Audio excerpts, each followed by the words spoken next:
আসসালামু আলাইকুম, শুভ সকাল। আজকে সকালবেলা আ অনেক আগেই উঠেছিলাম। তো অফ ক্যামেরায় সব রেডি করেছি। আজকে হলো আ রুটি, আলু ভাজি আর কালকে রাতের ভাত ছিল, সেই ভাত ভাজি করেছিলাম। আমার হাসব্যান্ড সাধারণত সকালে যদি ঠান্ডা ভাত থাকে, ও ভাত ভাজি খেতেই বেশি পছন্দ করে। মূলত ওর জন্যই করা। তো কিছু খেয়ে গেছে আর আছে, আর আমি এদিকে রুটি দিয়ে আলু ভাজি খাচ্ছি। আসলে রুটি দিয়ে আলু ভাজি খেতেই বেশি মজা লাগে। আর এদিকে আমার ছেলেকেও নাস্তা করায়ে ও বই, খাতা, কলম নিয়ে বসেছে, লেখাপড়া করবে। তো যাই হোক, নামমাত্র লেখাপড়া করে।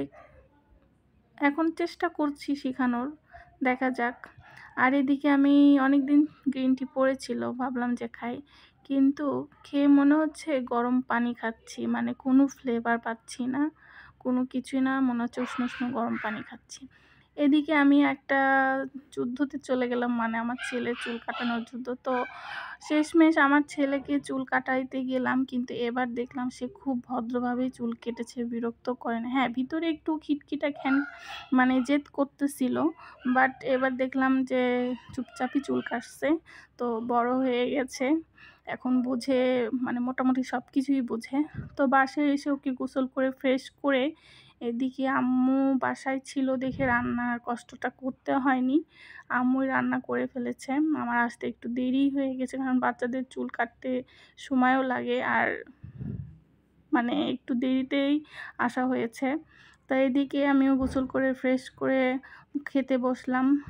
খাবার ছিল মাছ ভর্তা, আলু ভাজি, সকালকার আলু ভাজি ছিল, আর সাথে মাছের ঝোল। তো গরম গরম ভাতের সাথে ভর্তা দিয়ে খেতে কিন্তু খুব মজা লাগে। আজকে সব তরকারি মোটামুটি মজা হয়েছে। আর এদিকে আমি আমার ছেলেকে বললাম, তুমি একা হাত দিয়ে খাও, আমি মাখাই দিচ্ছি।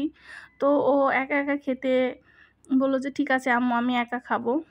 তো এদিকে খাওয়া দাওয়া করে আমার ছেলেকে ঘুম পাড়িয়ে দিলাম। ঘুম পাড়িয়ে দিয়ে আমিও কিছুক্ষণ শুয়েছিলাম, বাট শুয়ে থাকতে কেন জানি মন চাচ্ছিল না, খুব মন চাচ্ছিল আজকে আমি দুধ চা খাবো। অনেক দিন পর খুব কড়া করে সুন্দর করে ফ্লেভার, মানে আমি একদম অনেকক্ষণ দুধ জাল দিয়ে চাটা, যাদের দেখতেই পাচ্ছেন কালারটা কত সুন্দর হয়েছে। তো এরকম ঠান্ডা ওয়েদারে আজকে খুব মন চাইলো আমি 1 কাপ দুধ চা খাবো। তো বেশি করেই বানিয়েছি, কারণ সাধারণত আমি একাই খাই, কেউ খায় না, আমার আম্মুও খায় না, আমার হাজব্যান্ডও না, আমার ভাইও না। তো আমি একা একাই খাইলাম। খেয়ে দিয়ে আমার হাজব্যান্ডের জন্য নাস্তা, মানে ও ইদানিং চিরা কলা খায়, শরীর ঠান্ডা থাকে। তো আমিও মাঝে মধ্যে খাই, তো ওর জন্য আমি এই চিরাটা ভিজিয়ে রাখলাম, লাল চিরা। এদিকে কলাগুলো ছোট ছোট পিস করে স্লাইড সাইজ করে আমি কেটে নিচ্ছি। কেটে নিয়ে ভালো করে চিরা আমি ওইদিকে ভিজেই রাখছি, একটু ভিজুক। আর এই লাল চিরা ভালোভাবে ধুইলে অলরেডি অর্ধেক নরম হয়ে যায়। তো হালকা চিনি দিলাম, চিনি দিয়ে কলা দিয়ে মাখিয়ে নিলাম। তো এটা কিন্তু খেতে মজা, আপনারা চাইলে বাসায় ট্রাই করে খেতে পারেন, শরীর খুব ঠান্ডা রাখবে এই গরমের ভিতরে। তো আজকের ওয়েদারটা ছিল খুব ঠান্ডা ঠান্ডা বাতাস আর ঝিরিঝিরি বৃষ্টি, ভালোই লাগতেছিল।